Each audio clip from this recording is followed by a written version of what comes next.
Private hospital का bill insurance cover करूगी कि नहीं? मुख्यमंत्री सहज योजना कार्ड हैगा, फिर कोई टेंशन नहीं, थोड़ा सारा ट्रीटमेंट कैशलेस है। बिना पैसिਆਂ ਦੇ? जी हाँ। ਹਰੇਕ ਨਾਗਰਿਕ ਜਿਹੜਾ ਹੈ ਉਹ ਮੁੱਖ ਮੰਤਰੀ ਸਿਹਤ ਕਾਰਡ ਜਦੋਂ ਬਣ ਗਿਆ ਤਾਂ ਉਹ 10 ਲੱਖ ਰੁਪਏ ਦਾ ਮੁਫਤ ਤੇ ਕੈਸ਼ਲੈਸ ਜਿਹੜਾ ਇਲਾਜ ਕਰਾਉਣ ਦੇ काबिल भी होगा, एलिजिबल भी होगा। पंजाब सरकार लेकर आई है दुनिया की पहली सेहत योजना। अब पैसे के कारण पंजाब का कोई भी नागरिक बढ़िया इलाज से वंचित नहीं रहेगा। सेहत का हक सबके लिए। नमस्कार दोस्तों, मेरा नाम शिवानी पांडे और आप देख रहे हैं 4 PM। दोस्तों, प्रधानमंत्री मोदी और अमित शाह ने भी नहीं सोचा होगा कि उनकी योजना मुख्यमंत्री योगी आदित्यनाथ की कुर्सी का काल बन जाएगा। सिर्फ एक सर्वे ने यूपी से लेकर दिल्ली तक हड़कंप मचा दिया है, पूरे भाजपा खेमे को हिलाकर रख दिया है। मोदी की योजना से भाजपा का बंटाधार होने वाला है और सत्ता हाथ से खिसकती हुई नजर आ रही है। इधर सर्वे सामने आया, उधर भाजपा के नेता आपस में टकराने लगे। तो क्या योगी की मठ वापसी की स्क्रिप्ट तैयार हो रही है? सर्वे में योगी आदित्यनाथ की गोरखपुर वापसी को लेकर क्या खुलासा हुआ है, आप इस खबर की हेडलाइन देखिए।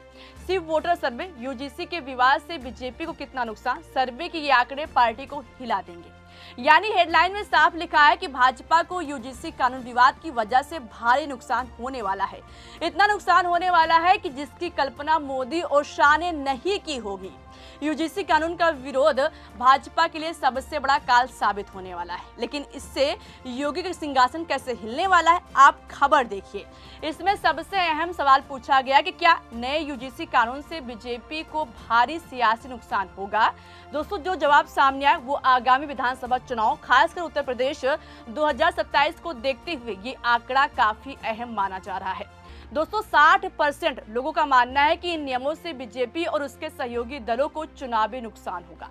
दोस्तों, 60% आंकड़ा सत्ता की तस्वीर बदल कर रख सकता है, जबकि 35% लोग मानते हैं कि इसका राजनीति पर कोई खास असर नहीं पड़ेगा। 60% के आगे 35% मतलब कुछ नहीं होता है दोस्तों। इसके अलावा सिर्फ वोटर के नए सर्वे में पब्लिक से सीधा सवाल पूछा गया था कि क्या उन्हें लगता है कि यूजीसी के नए नियम सवर्णों के खिलाफ हैं। इस सवाल को लेकर देखिए जनता का जवाब क्या आया है। 100% में से 64.9% लोगों ने अपनी सहमति जताई। यानी देखा जाए तो 65% लोगों को लगता है कि इससे भाजपा को भारी नुकसान होने वाला है। सिर्फ 35% लोगों ने ना कहा है। ऐसे में साफ होता है कि एक बड़ा हिस्सा यूजीसी के नए नियम को सवर्ण विरोधी मान रहे हैं। भाजपा ऐसी फंस चुकी है दोस्तों कि अगर बैक फुट पर आकर कानून को वापस लेती है तो दलित और ओबीसी वोट बैंक, जिसको अपने पाले में लाने के लिए मोदी सरकार कानून लेकर आई है, वो कट जाएगा। और अगर लागू रहने देगी तो सवर्ण, जो भाजपा का सबसे मजबूत वोट बैंक है, उसकी नाराजगी का खामियाजा चुकाना पड़ेगा।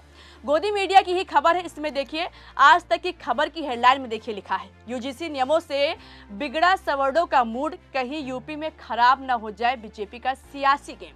दोस्तों, यूजीसी के नए नियमों पर सुप्रीम कोर्ट ने फिलहाल स्टे तो लगा दी है। बीजेपी के नेता कोर्ट के फैसले का स्वागत कर रहे हैं, लेकिन क्या इससे पार्टी की चुनौती खत्म हो गई है, ये सबसे बड़ा सवाल है जिसका जवाब नहीं है। यूजीसी के नए नियम का विरोध करने वाले सवर्ण जाति के संगठन और छात्र सिर्फ कोर्ट के स्टे से संतुष्ट नहीं है। उनका कहना है कि यूजीसी के नियम जब तक पूरी तरह से वापस नहीं लिए जाते तब तक विरोध करते रहेंगे। आज सत्ता की आंखों में आंख डालकर पत्रकारिता करना मुश्किल हो गया है। हम पर मुकदमों से लेकर चैनल को बंद करने का दबाव बनाया जा रहा है। मुश्किल दौर है, लेकिन हम हार नहीं मानेंगे। इसलिए 4 PM को ज्यादा से ज्यादा ज्वाइन करें और स्वतंत्र पत्रकारिता को जिंदा रखने के लिए जितना हो सके हमारा आर्थिक सहयोग करें। उम्मीद है कि आपके सपोर्ट से ये जंग भी हम जीत जाएंगे। यूजीसी का विवाद बीजेपी के गले का फांस बन गया है, जो अब उसे न उगलते बन रहा है और न ही निगलते। एक तरफ सुप्रीम कोर्ट के स्टे के बाद मोदी सरकार को जवाब देना होगा। अगर बीजेपी सरकार यूजीसी के नए नियमों को सही बताती है तो सवर्णों की नाराजगी झेलनी होगी। और वहीं दूसरी तरफ सवर्ण संगठन 19 मार्च तक अपने आंदोलन को जारी रखने का ऐलान भी किया है। सवर्ण संगठनों में राजपूत समाज से लेकर ब्राह्मण, कायस्थ, वैश्य, खत्री ही नहीं, मुस्लिम सवर्ण जाति के संगठन भी शामिल हैं। वहीं अगर सरकार नियमों को वापस लेने का कदम उठाती है तो फिर SC, ST, OBC की तरफ से विरोध झेलना पड़ सकता है। ऐसे में यूजीसी के नए नियम को लेकर बीजेपी दो राहें पर खड़ी है। एक तरफ बीजेपी का अपना परंपरागत वोटर सवर्ण है तो दूसरी तरफ दलित OBC को साधे रखने की चुनौती है, जो बीजेपी के लिए सियासी बैलेंस बनाए रखने का चुनौती बन गया है। बीजेपी का शुरू से ही सामाजिक आधार सवर्ण जाति के वोटर रहे हैं। बीजेपी सत्ता में नहीं थी तब से उसे सवर्णों का अच्छा खासा वोट मिलता रहा। यूजीसी के नए नियमों को लेकर विरोध सवर्ण संगठन कर रहे हैं। बीजेपी के भीतर ही लोगों का मानना है कि इससे बीजेपी को नुकसान उठाना पड़ सकता है। वहीं यूपी में पार्टी के कई स्थानीय और जिला स्तर के नेताओं और पदाधिकारियों ने अपने पद से इस्तीफा तक दे दिया है। बीजेपी के पूर्व सांसद ब्रजभूषण से लेकर उनके बेटे प्रतीक भूषण और विधायक अभिजीत सिंह सागा सहित डॉक्टर संजय सिंह ने यूजीसी के नए नियम का विरोध किया है। बीजेपी नेता ने कहा कि सुप्रीम कोर्ट ने भले ही स्टे दे दिया हो, लेकिन विरोध अभी भी जारी है। यानी अगर देखा जाए तो इसका सबसे बड़ा केंद्र उत्तर प्रदेश है। बीजेपी जो मतलब यूपी बीजेपी के अंदर ही इसका जमकर विरोध हो रहा है। यूपी की सियासत पूरी तरह से जातियों के इर्द गिर्द सिमटी हुई है दोस्तों, और यूजीसी विवाद ने नई लकीरें खींचती हैं। सूबे की आबादी में सवर्ण जातियां ब्राह्मण, ठाकुर और वैश्य को मिलाकर करीब 22% के साथ महत्वपूर्ण वोट बैंक है। ये पारंपरिक रूप से बीजेपी का वोट बैंक माना जाता है, लेकिन इस विवाद ने उन्हें नाराज कर दिया है। 2014 से लोकसभा और विधानसभा चुनाव में सवर्ण जातियों ने बीजेपी को मजबूत किया है।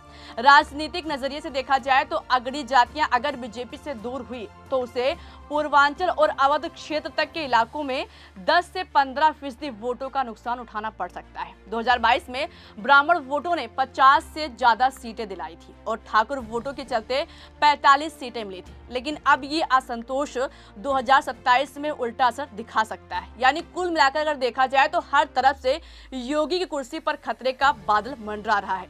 आंकड़े बता रहे हैं कि मोदी सरकार के नए नियम से भाजपा को भारी नुकसान चुकाना पड़ सकता है और अब तो यूपी में भाजपा के इंजन के डिब्बे आपस में टकराने लगे हैं। योगी के मंत्री के काफिले को उनकी पार्टी के विधायक ने ही बीच सड़क पर रोक दिया।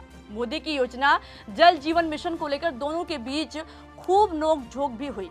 इससे जनता के बीच क्या मैसेज जा रहा है दोस्तों, आप समझ सकते हैं। तस्वीर साफ दिखाई दे रही है कि चाहे वो मोदी सरकार का कानून हो या फिर योजना, योगी के लिए सिरदर्द बन चुका है। और जिस हिसाब से सर्वे सामने आया है, अगर ऐसा हुआ तो योगी की मठ वापसी का रास्ता खुल जाएगा। देखने वाली बात होगी कि सुप्रीम कोर्ट के सामने मोदी सरकार क्या जवाब देती है, क्या ये नया नियम वापस लेगी या नहीं। लेकिन दोस्तों, आपको क्या लगता है, क्या इसका खामियाजा भाजपा को चुकाना पड़ सकता है? अपनी राय कमेंट बॉक्स में हमें जरूर बताइएगा। 4 PM को देखते रहे। अगर वीडियो पसंद आया हो तो लाइक और शेयर करना मत भूलिएगा। नमस्कार।